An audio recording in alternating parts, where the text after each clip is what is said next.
Kojolo bak, kojolo bu, tuai padi, tiga tangkai. Kalau kono kemanjolo buta, mati pada mau rasai. Gurindam dulu-dulu, jangan pernah dipotikai. Tak tahu tanya dulu, jangan goma memandai-mandai. Ho, ye, yo, Kojolo bak, kojolo bu. Eh, eh. Malam puaka Negeri Sembilan. Yeah!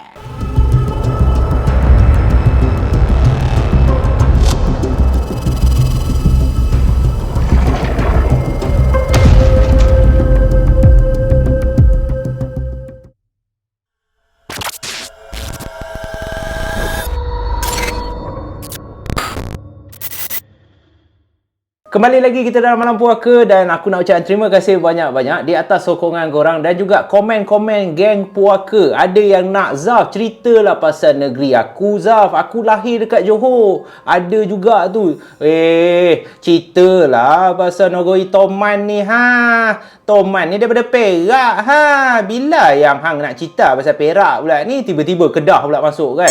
Sabar, Zaf akan satu persatu setiap negeri Malam Puaka akan pergi jelajah. Tetapi malam ni aku nak berkongsi dengan korang pengalaman seram. 3 pengalaman seram yang dialami oleh 3 individu yang berbeza dalam satu negeri yang sama. Negeri mana ni? Kalau aku sebut nama makanan ni, aku rasa geng Puaka.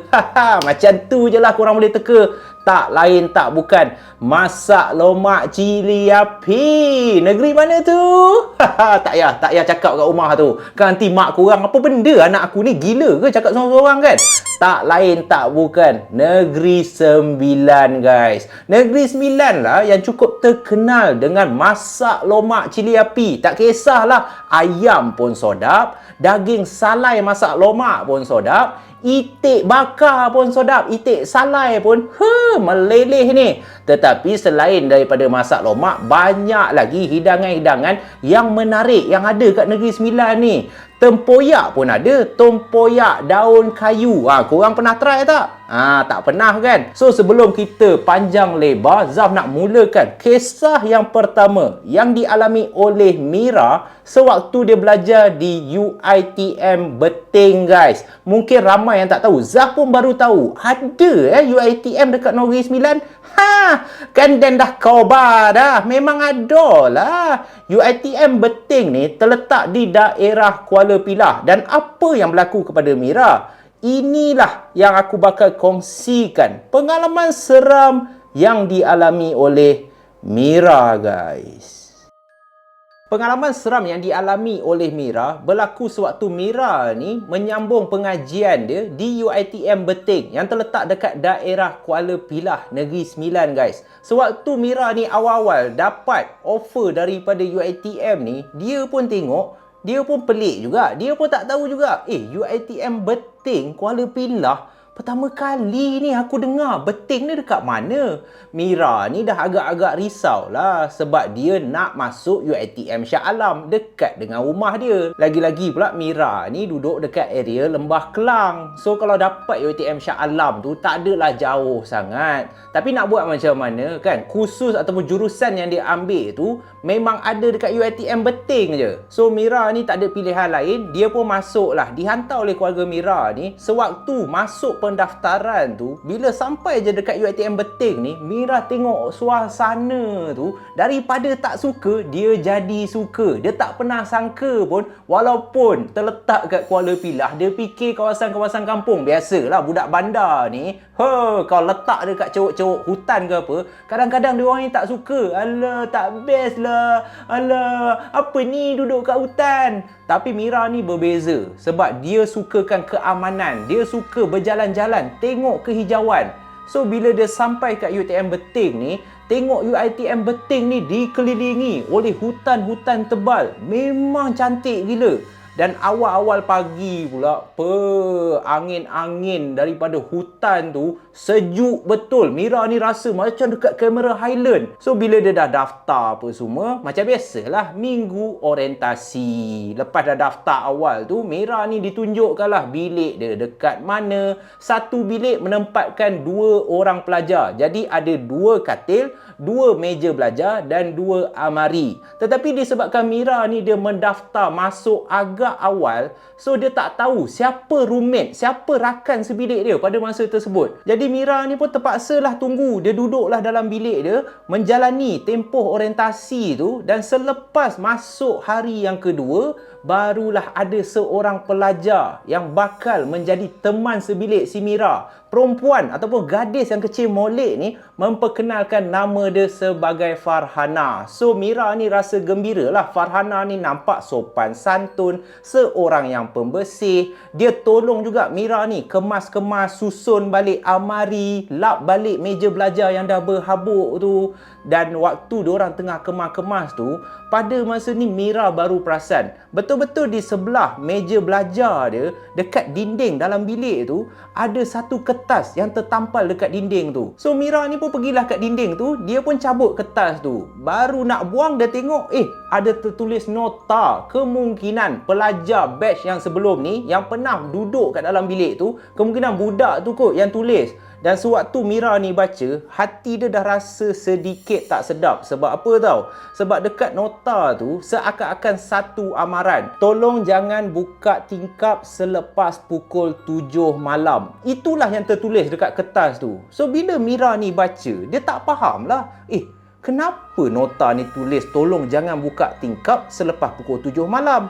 Dia pun sempat tunjuk dekat kawan dia ni, Farhana ni. Farhana, cuba kau baca ni. Aku jumpa nota ni lah tadi, dia terlekat kat dinding tu. So Farhana pun cakap, alah buang je lah. Kemungkinan ni lah budak-budak ni tulis, sini kan kawasan hutan. Yelah tak nak serangga masuk ke. Betul lah juga, malam-malam kawasan hutan ni kadang-kadang nyamuk semua suka masuk tau bila dah maghrib macam tu. So bila Farhana tu cakap macam tu, tenang balik lah hati si Mira ni. Betul lah juga, dia ni je kot yang fikir lebih. So dia pun buang, tolonglah kemas. Dah kemas-kemas apa semua, pengajian pun dah berjalan seperti biasa. Tetapi tak sampai seminggu, Mira ni dapat perkabaran yang kawan sebilik dia ni, yang nama Farhana ni, dah minta tukar bilik dah. Pada awalnya Mira ni tak faham lah. Apa salah aku? Dia tak suka aku ke? Mira ni dia memang macam tu guys. Dia ni jenis yang fikir jauh sangat. So bila tiba-tiba Farhana ni, baru dia nak jadikan kawan baik. Tak sampai seminggu, Farhana ni dah keluar, duduk dekat bilik lain. So bila dia tanya budak-budak ataupun kawan-kawan dia yang lain, kenapa Farhana tukar bilik? Farhana katakan dia tukar bilik disebabkan dia ambil jurusan peladangan. So dia pun rasa tak selesa. Senanglah kalau dia sebilik dengan kawan dia yang ambil jurusan yang sama. Sebab Mira ni bukannya ambil jurusan peladangan. So waktu nak pergi kelas tu, waktu diorang berbeza. Itulah yang dikatakan oleh Farhana. So Mira ni pun tak apalah, dia tak ada fikir banyak lah. Okey lah, kau nak stay dengan kawan kau yang jurusan sama, aku tak ada masalah pun. Lagi gembira lah Mira ni. Sepatutnya satu bilik menempatkan 2 orang pelajar. Sekarang ni bila Farhana tak ada, Mira ni lagi suka lah. Walaupun tak ada kawan, sunyilah sikit. Tapi sekarang ni, dia dah tak perlu risau dah. Dia nak letak barang-barang dia dekat seluruh bilik tu ke. Dia nak ubah suai bilik tu. Dia nak terbalikkan meja. Dia nak kemas, letak perabot dia sendiri.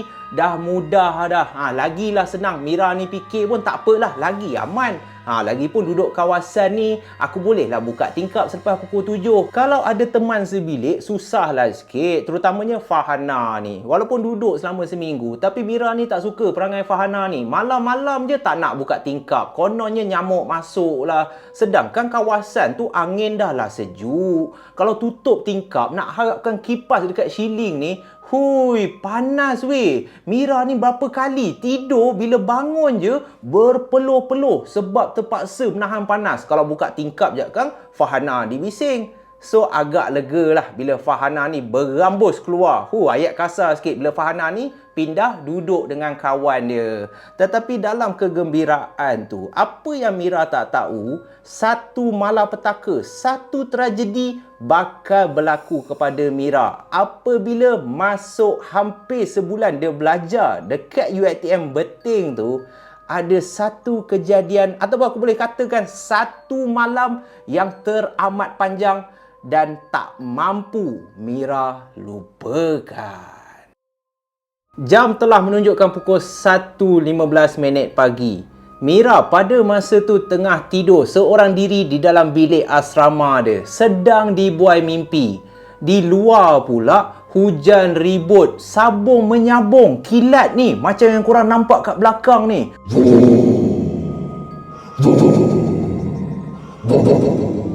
Itu maksud dia kilat memang cukup kuat. Jadi angin dekat luar tu teramat kuat sehinggakan Mira ni daripada dia buka tingkap sedikit, dia terpaksa tutup balik tingkap tu. So bila dah tutup tingkap, bila dah masuk pukul 2.30 pagi, Mira ni dah berpeluh satu badan dia.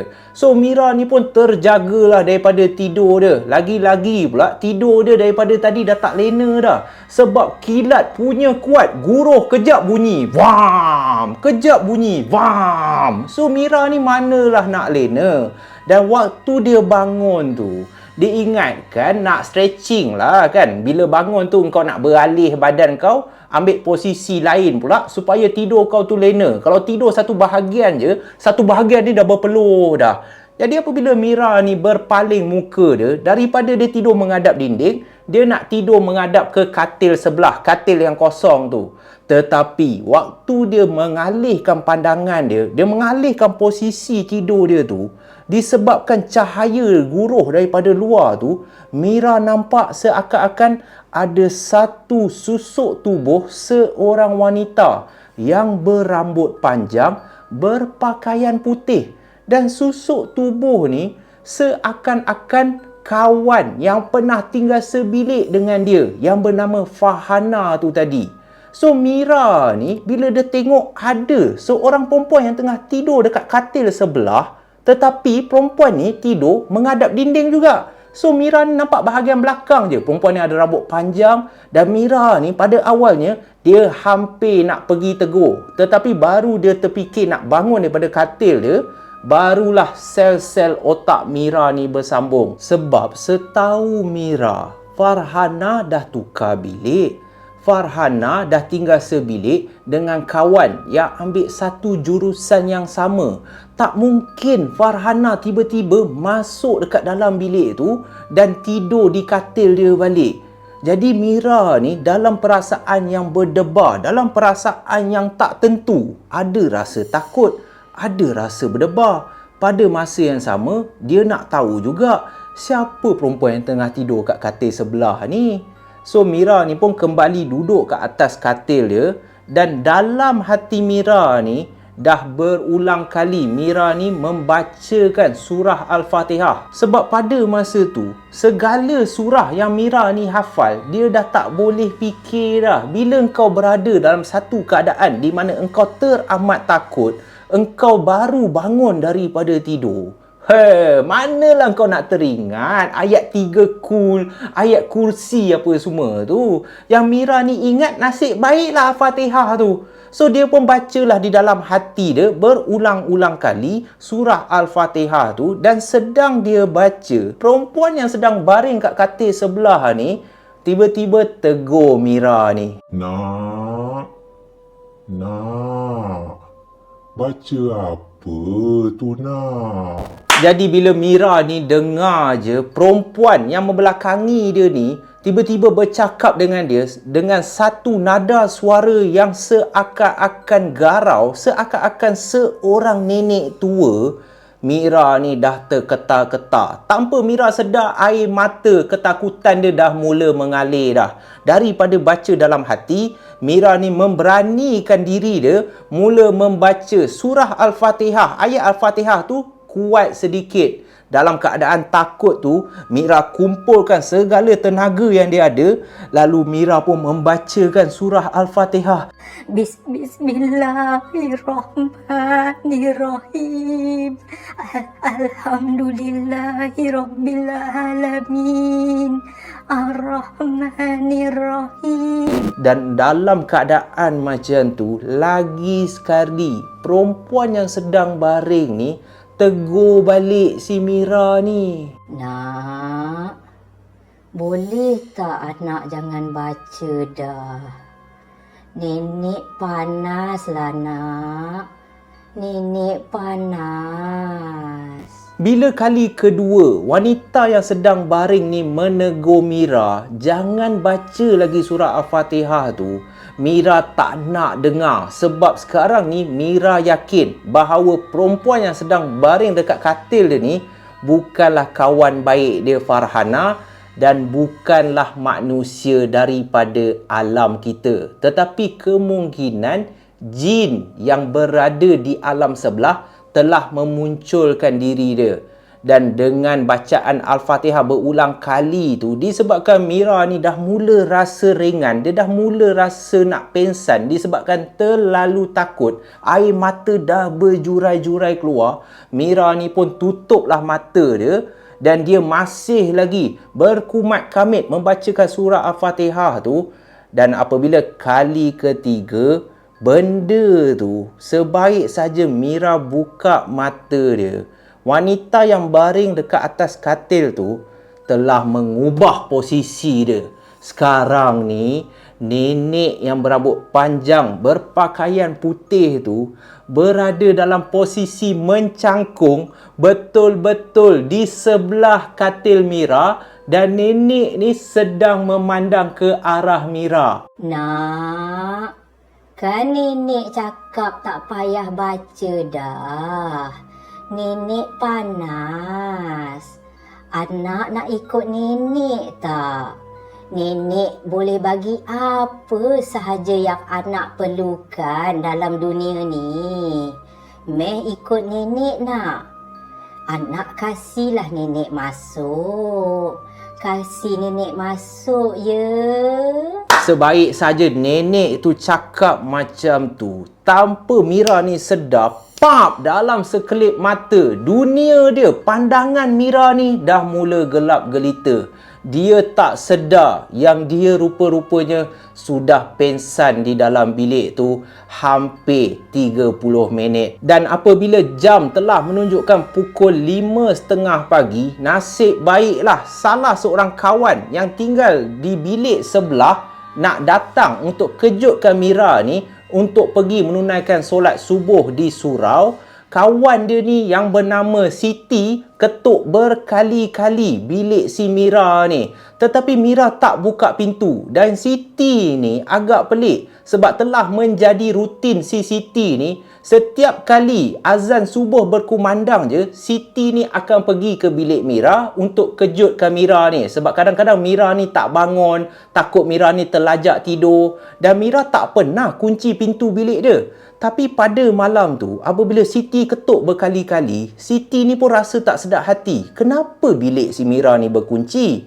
Lalu apabila dah lebih kurang 20 minit Siti ni ketuk, panggil nama si Mira ni tak sahut-sahut. Siti ni pun pergilah mendapatkan salah seorang senior, dan senior ni pun memberitahu warden. Lalu warden pun membuka pintu bilik Mira ni, dan apabila mereka buka pintu bilik Mira, alangkah terkejutnya semua pelajar yang ada dekat situ termasuk Siti apabila mereka nampak Mira dalam posisi mencangkung di sebelah katil dia, dan kulit Mira termasuk muka Mira dalam keadaan warna kelabu pucat dan penuh dengan kedutan, seakan-akan Mira ni sekarang ni telah berubah menjadi seorang nenek yang teramat tua. Dan apabila Mira nampak Siti, warden dan beberapa pelajar berdiri dekat pintu tu, Mira terus menjerit seakan-akan histeria. Rupa-rupanya Mira tak perasan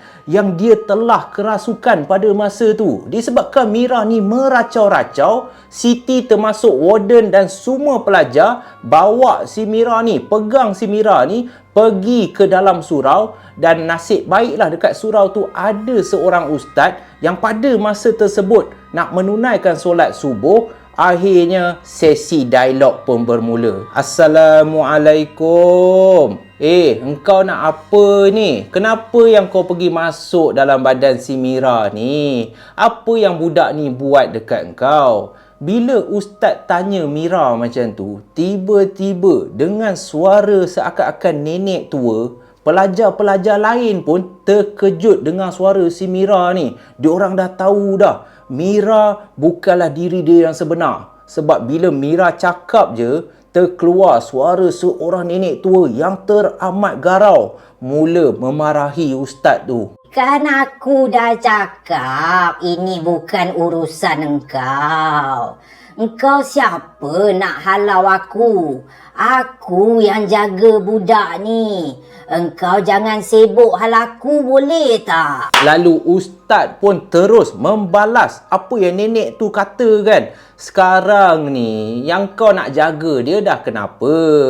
Dia ni ada Tuhan, dia ni ada Allah Subhanahu Wa Taala. Kita semua hamba Allah. Kita minta Allah je lah jaga si Mira ni. Engkau tak payah jaga dia. Engkau keluar je daripada badan dia ni. Tetapi nenek yang ada dalam badan si Mira ni jadi marah, jadi tak puas hati. Lalu nenek ni pun cakaplah dekat ustaz tu. Engkau siapa nak halang aku? Budak ni memang nak aku jaga dia lah. Dia ambil barang aku. Biarlah aku nak jaga dia. Engkau ni tak puas hati dengan aku ke? Aku dah lama tau menetap dekat sini. Ini memang rumah aku. Engkau tak payahlah nak tunjuk hebat sangat. Pui! Lalu nenek ni sempat ludah kurang hajar punya nenek, kurang hajar punya jin. Dia sempat ludah kat ustaz tu. Bila ustaz tu dah diludah oleh nenek kebayan ataupun nenek tak tahu nenek jin ke yang merasuk si Mira ni, ustaz ni bengkak hatilah. Ustaz pun kan, dia menyensingkan lengan dia dan ustaz ni tak lengah masa. Teruslah baca beberapa ayat ruqyah. Dan akhirnya nenek ni meronta-ronta kesakitan, meraung-raung, merayu kat ustaz tu. Tolonglah berhenti, aku keluarlah.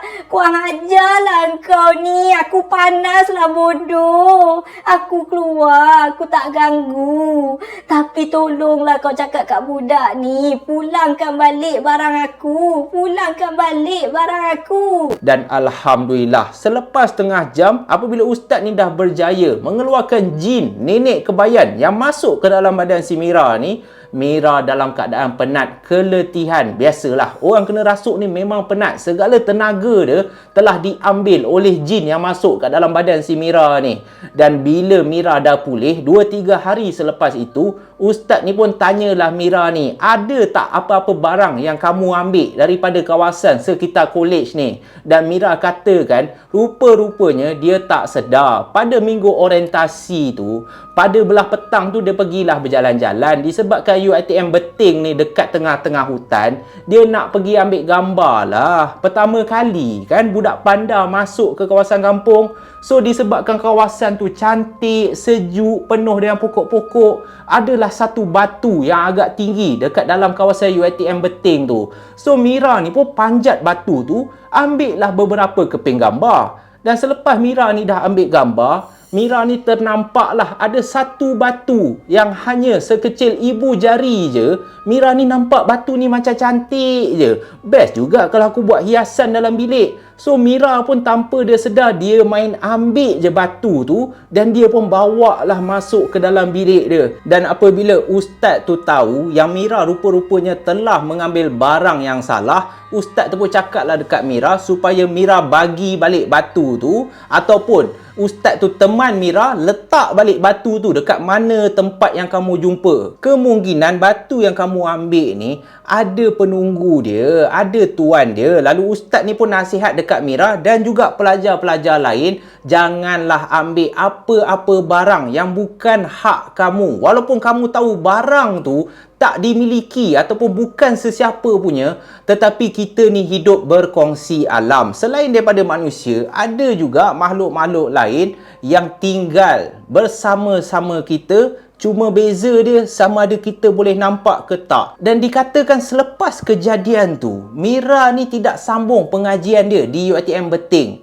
Dia pun berhenti belajar, berhenti pengajian dia sebab dia dapat offer untuk sambung belajar di tempat lain dan tempat tu lebih dekat daripada rumah dia. Wallahu alam, tak tahulah ada kaitan dengan gangguan nenek tua tu ke, Mira takut, ataupun memang betul dia dapat offer untuk sambung pengajian dia ke jurusan yang lebih dia minat. Wallahu alam. Kita doalah supaya apa sahaja yang terjadi kepada Mira, semoga dalam lindungan Allah dan dalam rahmat Allah. Jadi itulah kisah yang pertama yang dialami oleh Mira sepanjang dia belajar di UiTM Beting yang terletak di daerah Kuala Pilah, Negeri Sembilan, guys. So kita teruskan dengan kisah yang kedua yang dialami oleh dua orang adik-beradik yang telah kehilangan kedua ibu bapa dan tinggal bersama nenek dia yang terletak di kawasan yang sama juga, dekat daerah Kuala Pilah juga. Dan dikatakan rumah diorang ni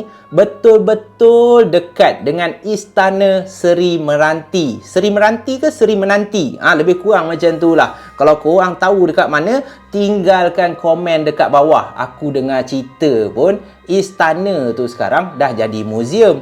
Dan muzium Seri Menanti ni ada orang cakap menyeramkan juga. Betul ke guys? Kisah yang kedua ni pula yang aku nak berkongsi dengan korang pada malam ni berlaku kepada dua adik-beradik. Kenapa Zaf sedih? Sebab dua adik-beradik ni dikatakan telah lama kehilangan kedua ibu bapa mereka. Sejak mereka kecil lagi, kedua ibu bapa mereka ni meninggal dunia. Dikatakan sebab kemalangan jalan raya. Kebiasaannya selalunya macam tu lah, kemalangan jalan raya lah. Dan disebabkan mereka berdua ni anak yatim piatu, mereka dijaga ataupun mereka tinggal bersama nenek mereka. Nenek mana yang tak sayang cucu? Dan kedua-dua adik-beradik ni, seorang lelaki dan seorang perempuan. Adik lelaki dia yang pada masa tu berusia 10 tahun yang bernama Amin, bukan nama sebenar. Dan kakak dia pula yang berusia 14 tahun bernama Eva, bukan nama sebenar juga. Dan sepanjang Amin dan Eva tinggal bersama nenek diorang ni, Amin ni dia memang suka mandi sungai. Lagi-lagi pula rumah nenek diorang ni terletak betul-betul dekat sebelah sebatang sungai. Sebatang sungai. Nampak penggunaan ayat aku?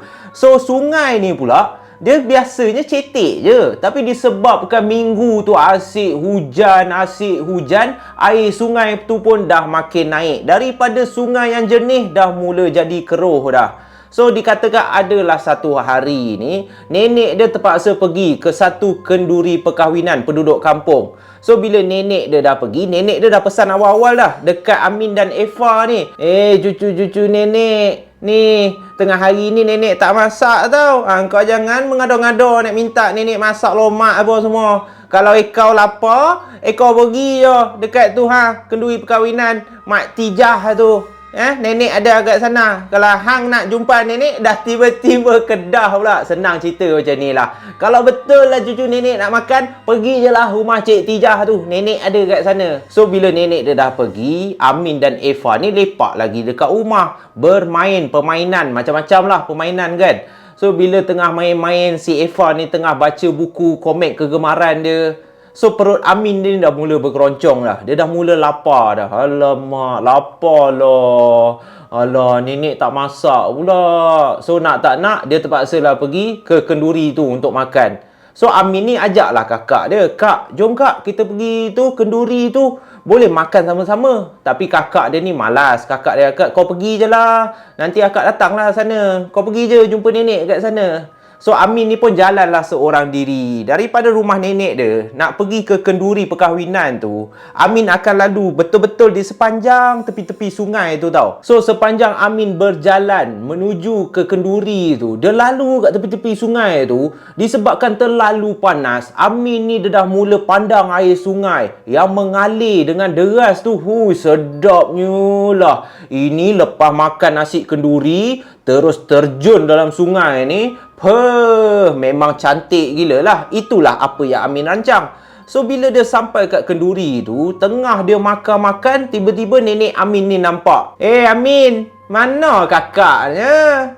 Hang ni datang seorang je ke? So Amin bercakap lah, Kak Eva tak nak ikut. Kak Eva cakap nanti dia datang. Tapi nenek dia terus marah. Yang kau pergi tinggal kakak kau seseorang kat rumah tu apanya?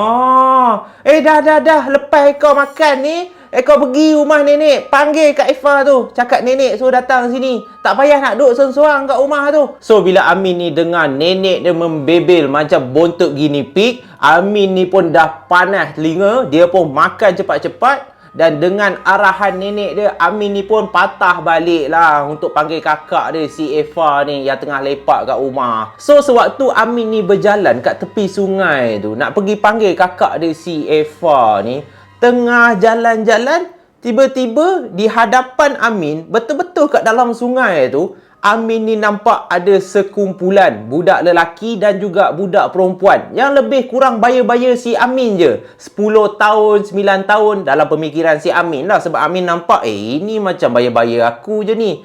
Tetapi Amin pelik sebab budak-budak lelaki dan perempuan ni, dia tak pernah nampak pun. Bukan salah seorang kawan dia. Nak cakap anak-anak penduduk kampung yang lain pun, kenapa bila Amin tengok muka seorang-seorang, dia tak pernah nampak seorang pun. Dia tak kenal seorang pun. Dan yang lagi memelikkan diri Amin ni, apabila dia tengok 5 orang budak lelaki yang tengah mandi, semuanya berpakaian sama, mengenakan spender berwarna merah tanpa pakaian, sedang rancak mandi dekat dalam sungai tu. Yang perempuan pula pakai baju berwarna putih, berkain hitam, pun sama juga tengah bersukaria mandi dekat dalam sungai. So disebabkan Amin ni nampak budak-budak ni rancak tengah mandi, dia dah terlupa sekejap yang dia kena balik, sepatutnya kena panggil kakak dia.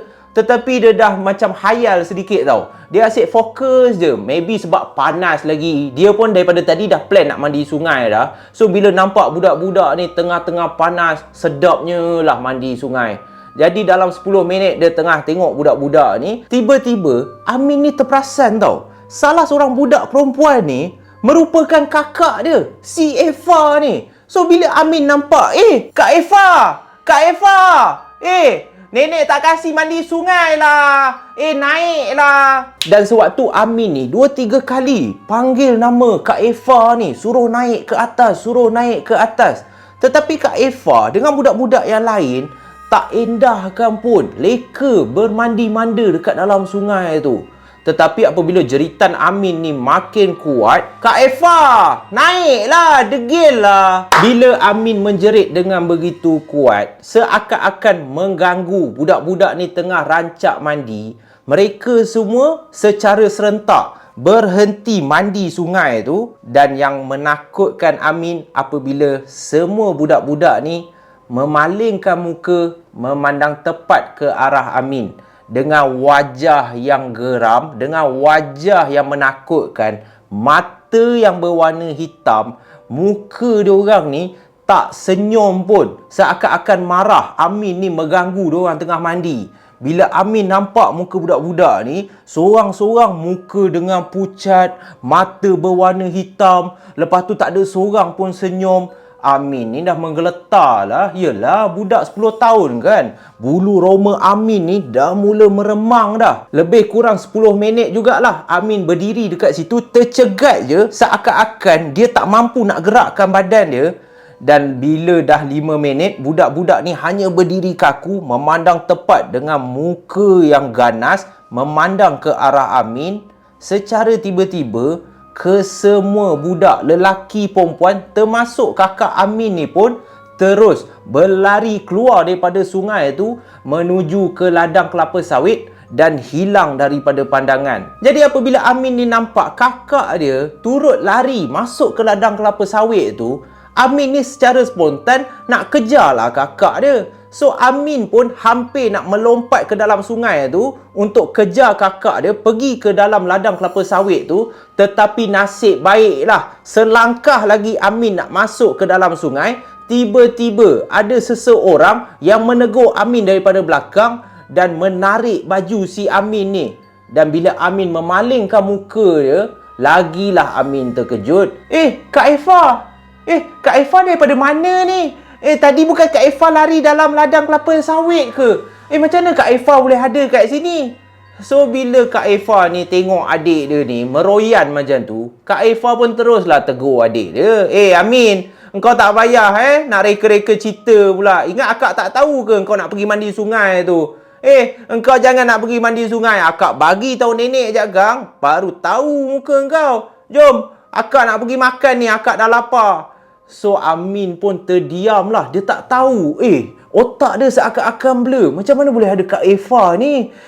Kak Effa bukan mandi sungai ke? Dekat kenduri kahwin tu pun Amin masih tak puas hati lagi. Dia tanya lagi kakak dia ni, Kak Effa, tadi bukan Kak Effa mandi sungai ke? Amin nampaklah Kak Effa mandi sungai. Lalu kakak dia pun cakap lah, Kak Amin, apa yang kau merepek ni? Tak ada masa lah akak nak mandi sungai. Akak bukan macam kau lain lah. So Amin ni lagilah pelik. Dia diam je lah. Nak cakap dia salah nampak, Amin ni tak fikir macam tu. Sebab memang betul dia nampak ada budak lelaki pakai spender warna merah. Dan salah seorang daripada budak perempuan tu memang muka sebiji macam Kak Effa. Dan malam tu Amin pun ceritalah kan dekat nenek dia. Amin bagi tahulah apa yang dia nampak tengah hari tadi. Dan nenek Amin ni hanya tergelak je. Nenek Amin cakap dekat Amin, Amin, cucu nenek ni. Hai, handsome pun bangang juga rupanya. Itulah, nenek dah kobar kat kau. Jangan suka sangat berendam kat sungai tu tengah-tengah hari buta. Kau ni suka sangat mandi sungai tengah hari buta. Yang kau nampak tengah hari tu bukannya anak orang, itunya anak jin. Memanglah waktu tengah-tengah hari, kau ingat malam je ke? Jin memang suka mandi-mandi sungai tu. Dia pun panas. Yang kau nampak tu bukan orang. So bila Amin ni dengar nenek dia cakap macam tu berulang-ulang kali, anak jin bukan orang, Amin ni seakan-akan tak percaya. Jadi betul lah apa yang dia nampak. Itulah anak-anak jin yang sedang bergembira, yang sedang rancak mandi sungai. So Amin ni tanya lagi sekali nenek dia, Nek, janganlah nak membongak ni, biar betul ni. Dan nenek dia katakan, ya, sebab itulah nenek tak kasih kau ni mandi sungai tengah-tengah hari ni. Dah berapa ramai dah budak-budak kampung ni kena sampuk, menjerit-jerit waktu mandi sungai lah. Ada yang sampai hampir lemah lah. Kau je yang degil. Buat apa nenek nak reka cerita? Kalau tak nak dengar cakap nenek, kau pergi lagi mandi dengan anak-anak jin tu. So bila Amin ni dengar nenek dia cakap macam tu, barulah Amin tersedar. Rupanya nenek dia nasihat, nenek dia larang tu bersebab. Amin ni je yang keras kepala, tak nak dengar cakap nenek dia. Nenek dia sayang ke cucu, tak naklah cucu dia ni kena sampuk dengan anak jin. So bila Amin dah ternampak dengan mata dia sendiri, setiap kali dia nak pergi mandi sungai, dia akan minta izin terlebih dahulu. Kalau nenek dia tak kasih, dia takkan pergi mandi dah. So itu kejadian pertama yang berlaku kepada Amin. Tetapi kejadian kedua ni berlaku di rumah nenek mereka. Dan kejadian seram ni dialami bukan oleh Amin sahaja, tetapi turut dialami oleh kakak Amin yang bernama Effa. Seharum bunga yang menggoda, sekadar dipandang usah dipuja. Kau pasti tak percaya cintaku bukan untukmu sayang. Jam telah menunjukkan pukul 10.30 malam. Cerita Pontianak Harum Sundar Malam baru sahaja habis ditayangkan di televisyen. Lalu nenek kepada Eva dan juga Amin ni pun mengarahkan kedua cucu dia ni untuk masuk tidur. Dah. Ini dah pukul 10.30 malam dah ni. Kau berdua ni apa nak jadinya? Pontianak tu pun geti kat tidur. Dah, tak ada dah cerita kat televisyen tu. Jom, masuk tidur. Tetapi disebabkan malam tu mereka bertiga baru saja tengok cerita seram Pontianak Harum Sundar Malam, dekat luar rumah pula hujan renyai-renyai macam tu. Eva dan juga Amin ni pun cakaplah dekat nenek diorang ni. Nek, boleh tak Eva dengan Amin nak tidur dengan nenek? Kita orang takutlah nek nak tidur seorang. Lalu nenek diorang pun cakaplah dekat cucu kesayangan ni. Itulah Dan dah kobar dah dekat ekor berdua ni. Tak payah tengok cerita hantu. Korang nak juga. Ini dah tu kerja konceng takut pula. Nak pula tidur dengan nenek. Tapi tak apalah, Dan pun kesian tengok cucu-cucu Dan ni dah tak ada mak bapak macam ni, dengan siapa lagi nak manja kalau bukan dengan nenek kan. Mohlah kita masuk tidur. So mereka pun masuklah ke dalam bilik tidur dan nampaklah nenek kepada Eva dan juga Amin ni siap bawa toto, siap bawa selimut, bantal apa semua. Dan nenek dia orang pun bentanglah tilam tu bersebelah dengan katil dekat dalam bilik nenek dia ni. So bila nenek dia bentang je, Amin dan juga Eva ni cepat-cepat baring dekat atas tilam tu. So bila nenek dia nampak macam tu, nenek dia pun terus marah cucu dia orang ni. Yang ekor berdua ni dah buang tobiat kau apa?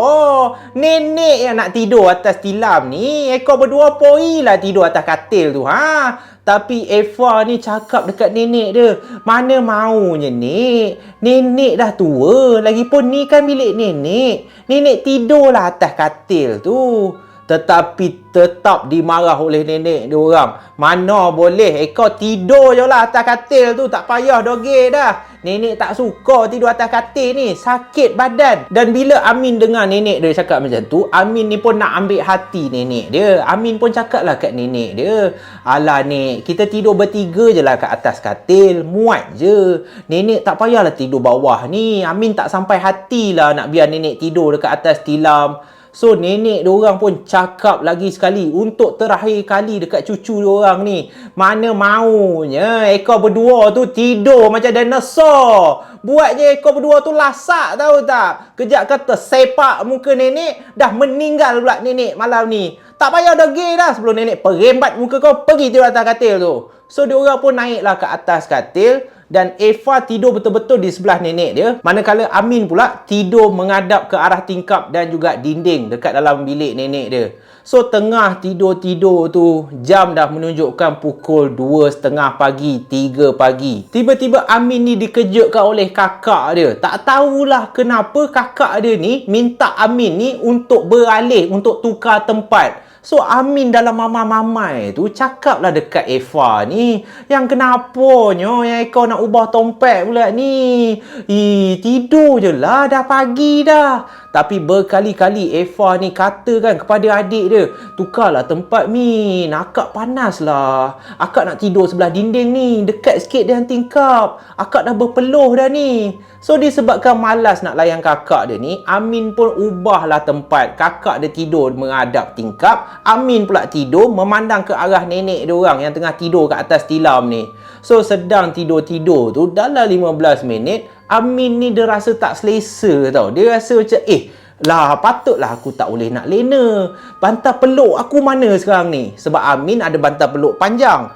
So dia pun cari, dia pandang ke arah kakak dia, manalah tahu kakak dia rembat bantal peluk dia ke, tapi tak nampak pun. So dia mencari. Sekali dia nampak bantal peluk dia rupa-rupanya dah terjatuh dekat atas tilam nenek dia. Betul-betul ada kat sebelah nenek dia. So Amin ni pun capailah bantal peluk dia. Tetapi 2-3 kali Amin cuba tarik bantal peluk dia, tak lepas-lepas. So Amin ni dia rasa pelik juga. Apa kono pula ni? Apa hal yang bantal peluk ni borat sangat?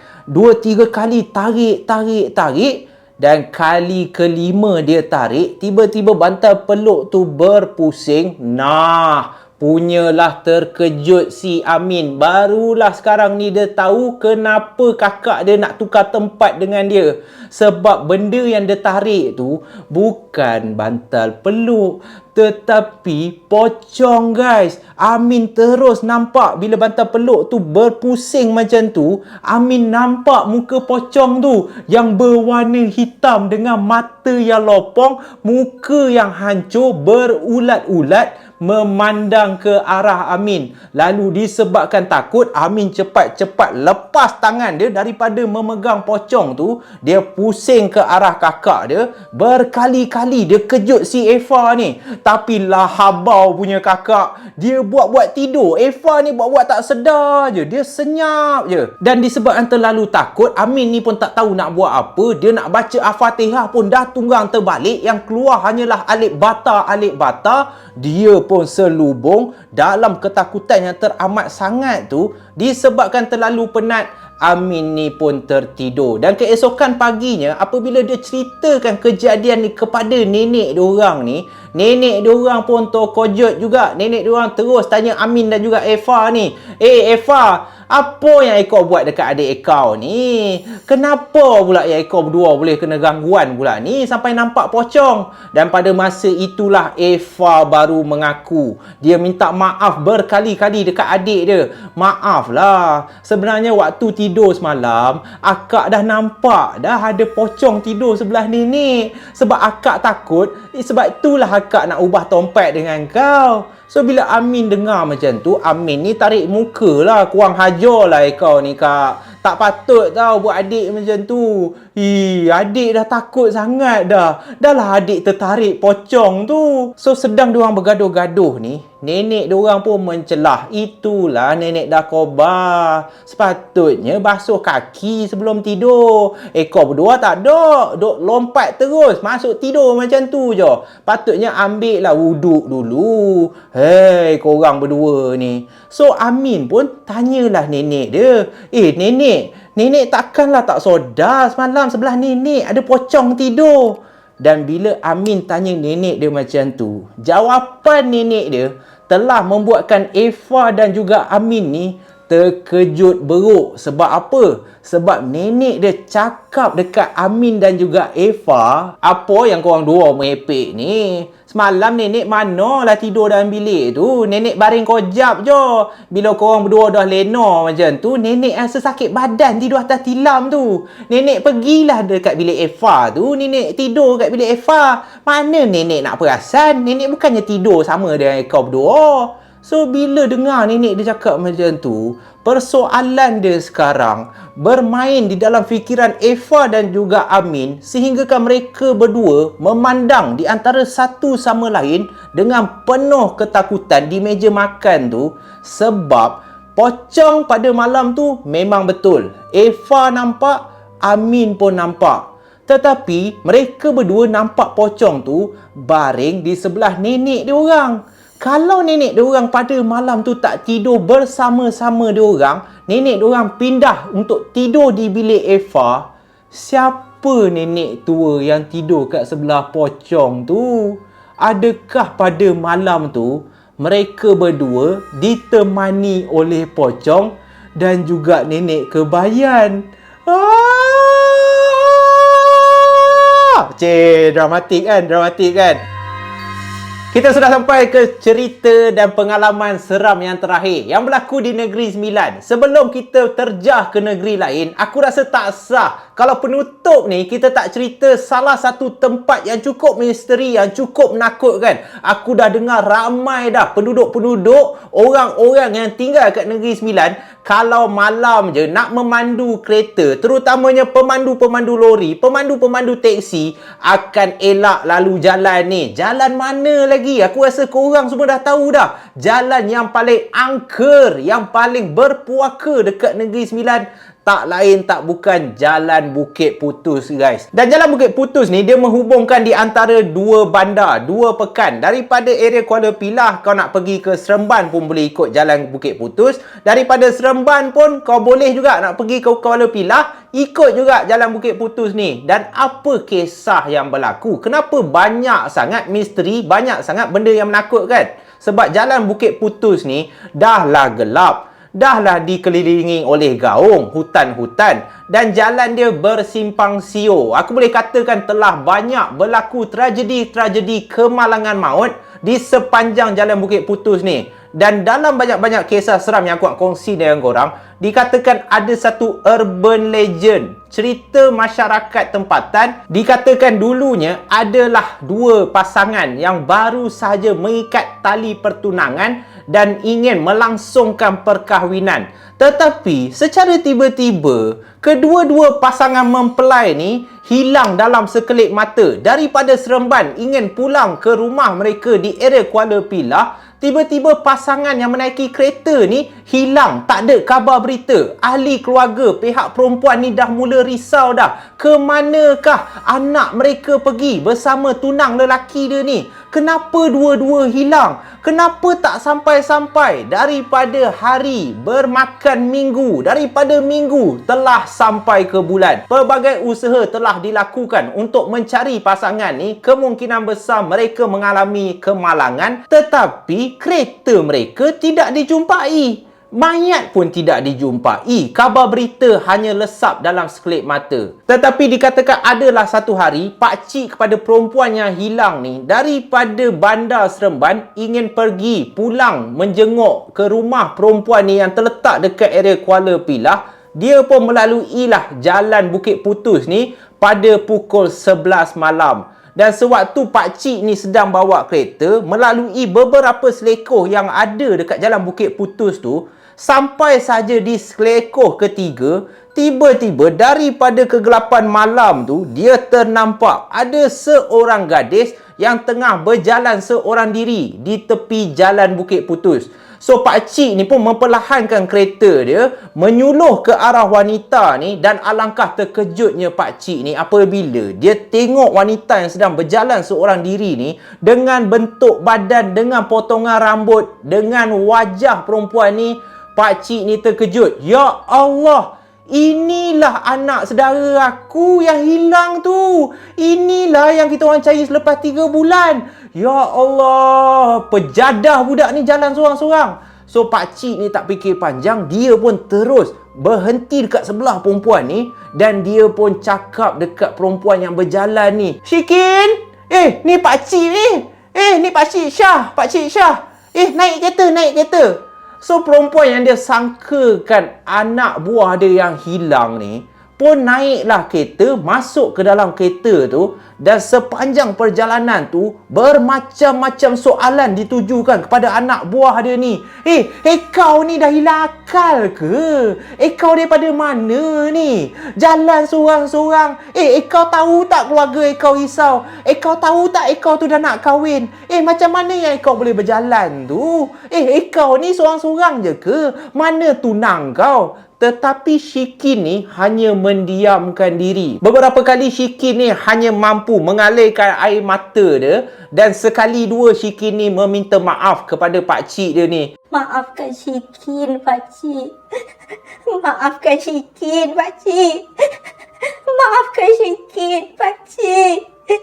Dan apabila sampai sahaja di rumah perempuan ni yang terletak dekat Kuala Pilah, pakcik ni pun teruslah cakap dekat anak buah dia ni, Syikin, kau ingat ni, kau pergi balik rumah kau tu, minta maaf dekat keluarga kau. Kau ni dah buat keluarga kau rosah, kau tahu tak? Kau ni, ya Allah, pakcik tak tahulah apa yang nak khabar kat kau ni. Dah 3 bulan, kau tak payah nangis dah. Sekarang ni, kau pergi turun, jumpa mak kau, jumpa ayah kau. So sebelum Syikin ni turun daripada kereta, Syikin ni sempat cakap kepada pakcik dia, Pakcik, saya minta maaf pakcik. Saya tak ada niat nak buat keluarga saya risau. Saya tak ada niat nak buat mereka sedih. Tapi kalau pakcik nak jumpa saya lagi, pakcik pergilah ke selekoh ketiga dekat Bukit Putus. Saya ada dekat situ pakcik. Saya ada dekat situ. Jadi bila pakcik dia dengar Syikin ni cakap macam tu, bukan niat dia untuk buat keluarga dia risau. Kalau nak cari dia, kalau nak jumpa dia, pergilah ke selekoh ketiga dekat jalan Bukit Putus tu. Dia ada dekat situ. Dan bila macam tu, pakcik dia memalingkan muka lagi sekali, bayangan anak buah dia ni hilang. Tetapi pada masa tu, pakcik Syah fikirkan kemungkinan anak buah dia si Shikin ni telah pun masuk ke dalam rumah untuk meminta maaf kepada kedua ibu bapa dia. Jadi pakcik Syah ni pun tak jadi nak pergi rumah si Shikin ni. Dia pun teruslah memandu balik pulang ke Seremban. Dan keesokan paginya, barulah pakcik Shikin ni kembali ke rumah Shikin untuk bertanya khabar, untuk ambil tahu apa yang telah terjadi. Dia tak dengar lagi cerita sebenar. Tetapi apa yang mengejutkan pakcik dia, sebaik saja pakcik dia sampai di rumah keluarga Shikin ni, pakcik dia ni tanyalah, Shikin apa khabar sekarang? Shikin semalam dia okey tak? Kau dah kasih dia makan tak? Tetapi keluarga si Shikin, termasuk kedua ibu bapa si Shikin ni, jadi pelik. Diorang tak faham apa yang dimaksudkan oleh pakcik diorang ni. Lalu mak si Shikin ni pun tanyalah pakcik dia, Pakcik Syah, apa yang pakcik Syah merepek ni? Bila yang Shikin baliknya? Kan anak saya tu dah hilang 3 bulan dah tak jumpa. So pakcik Syah ni dia jadi pelik. Apa yang kau merepek ni? Malam tadi aku jumpa Shikin dia jalan seorang-seorang kat Bukit Putus tu. Aku yang hantar dia balik semalam. Takkanlah kau tak buka pintu kot. Semalam aku yang hantar dia. Aku yang tumpangkan anak kau tu naik kereta aku. Keluarga si Shikin ni cakap tak ada pun. Mana ada Shikin balik ke rumah semalam? Tak ada. Diorang tak nampak, diorang tak tahu pun. So, bila macam tu, pakcik Syah ni pun dah mula teringat balik apa yang Shikin bagi tahu. Kalau nak cari dia, pergilah ke selekoh ketiga dekat jalan Bukit Putus tu. Dan pakcik Syah termasuk keluarga si Shikin ni pergi ke selekoh ketiga tu, cuba mencari si Shikin ni. Manalah tahu betul anak buah dia ada dekat situ. Dan selepas 2-3 hari, akhirnya mereka jumpa mayat Shikin bersama tunang lelaki dia telah jatuh ke dalam gaung. Kereta mereka bersama hantaran-hantaran telah terhumban di dalam gaung tu. Dan yang menjadi persoalan bagi keluarga Shikin, terutamanya bagi diri pakcik Syah, kalau Shikin telah meninggal dunia, sebaik saja dia terjatuh ke dalam gaung tu, siapakah wanita yang dia jemput pada malam tu? Siapakah perempuan yang dia sangkakan anak buah dia si Shikin? Dan Shikin sempat memberitahu pakcik Syah, kalau nak cari dia, pergilah ke selekoh ketiga dekat Bukit Putus. Dan sejak daripada kejadian tu, sesiapa saja pemandu yang melalui jalan Bukit Putus, dikatakan setiap kali telah sampai ke selekoh yang ketiga, mereka akan ternampak seorang wanita yang menangis-nangis duduk dekat jalan Bukit Putus tu. Dan apabila ditumpangkan, wanita ni akan menangis, akan meminta maaf, lalu gaib dalam sekelip mata. Itulah yang diceritakan oleh pemandu-pemandu yang pernah terjumpa dengan jelmaan seakan-akan Shikin di selekoh ketiga. Tetapi daripada cerita urban legend tu, ada lagi satu cerita yang baru saja disampaikan oleh salah seorang geng puaka yang bernama Muhammad Amin. Siapa Muhammad Amin ni?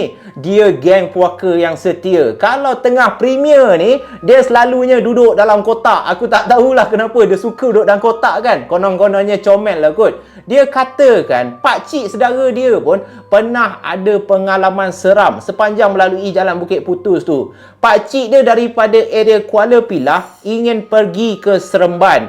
So pakcik dia ni memandu seorang diri pada lewat tengah malam. Sedang memandu tu, tiba-tiba pakcik dia ternampak ada seorang wanita yang menahan kereta dia di tepi jalan. Wanita ni mengenakan pakaian berwarna putih, berambut paras leher sahaja, menahan kereta pakcik saudara dia ni. Dan tanpa berfikir panjang, pakcik dia ni pun menompangkanlah wanita ni. So dalam perjalanan tu, pakcik dia tanya kepada wanita ni, "Wahai adik manis, ingin pergi ke mana?" Dan wanita ni katakan dia ingin pulang ke rumah dia yang terletak dekat area Seremban. Dan sepanjang perjalanan tu, pakcik saudara Amin ni sempat cerita kat wanita ni pelbagai kejadian seram yang pernah dialami oleh pemandu-pemandu sewaktu melalui Jalan Bukit Putus ni. Begitu banyak kejadian kemalangan-kemalangan maut, penampakan-penampakan yang menyeramkan, Pontianak, Langsui, dan ada juga beberapa pemandu-pemandu teksi yang menompangkan seorang wanita, tetapi wanita ni tidak mempunyai kepala. Dan sedang rancak pakcik saudara Amin ni ceritakan beberapa kisah seram kepada wanita yang duduk sebelah ni, tiba-tiba wanita ni pun mencelah cerita pakcik saudara Amin ni. Pakcik tak takut ke lalu jalan ni sorang-sorang tengah malam? Lalu pakcik saudara dia pun cakap lah, tak adalah takut sangat sebab saya pun memang selalu ikut jalan ni. Kalau daripada Seremban nak pergi ke Kuala Pilah, daripada Kuala Pilah nak pergi ke Seremban, jalan Bukit Putus ni senang sedikit walaupun menakutkan. Lalu pakcik saudara Amin ni pun tanya balik kepada wanita ni, adik ni tanya saya, adik yang pergi jalan seorang-seorang dekat Jalan Bukit Putus ni dah kenapa? Sekarang ni pun dah malam. Awak seorang diri je ke? Lalu wanita ni pun tergelak sinis. Tak adalah pakcik. Saya memang suka jalan sorang-sorang. Pakcik tak takut ke dengan hantu? So pakcik dia bila dengar wanita ni tanya soalan yang pelik dengan jawapan yang agak meragukan, pada masa ni lah pakcik saudara Amin dah mula meremang dah. Seakan-akan dia dah boleh rasa sesuatu yang tidak sedap. Dan dalam masa yang sama, pakcik saudara Amin ni boleh terhidu satu bau yang teramat wangi, dan tiba-tiba bau tu bertukar menjadi teramat busuk. Jadi dengan bacaan Bismillahirrahmanirrahim, pakcik saudara Amin ni pun membacakan beberapa surah yang dia tahu di dalam hati, dan pakcik saudara dia sempat tanya kepada wanita ni, Saya ni takut tu takutlah. Tapi Alhamdulillah, setakat ni saya tak pernah terkena apa-apa gangguan. Dan korang nak tahu tak, sebaik saja pakcik saudara Amin cakap macam tu, tiba-tiba wanita ni, Pakcik memang tak pernah ternampak hantu ke? Pakcik memang tak takut ke? Pakcik tak takut kalau saya buat macam ni? lalu wanita tu terus cabut kepala dia dan letak dekat atas dashboard. Bila pakcik saudara Amin nampak wanita ni cabut kepala dia letak ke atas dashboard, pakcik saudara Amin tak dapat kawal kenderaan dia, lalu terbabas di tepi jalan dekat kawasan Bukit Putus. Alhamdulillah, sikit lagi nak terjatuh ke dalam gaung, tetapi nasib baiklah masih diselamatkan oleh Allah Subhanahu Wa Taala. Cuma pakcik saudara Amin mengalami kecederaan ringan.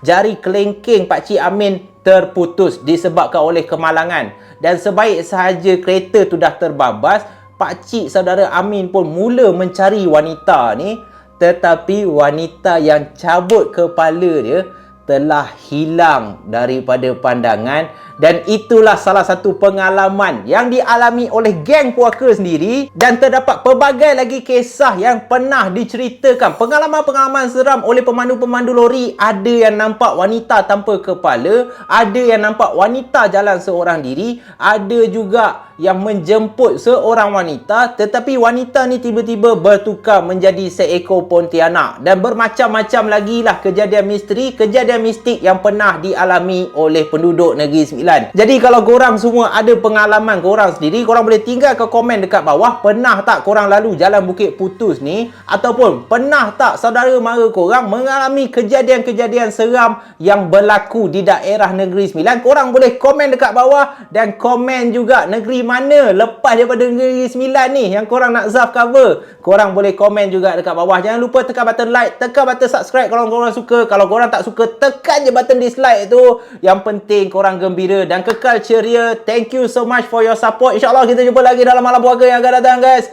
Stay safe, stay healthy, guys. Kejalabak kejalabu tuai padi tiga tangkai kalau kono kemanjalabu tak mati pada morasai gurindam dulu jangan pernah dipotikai tak tahu tanya dulu jangan goma mandai yo ye kejalabak kejalabu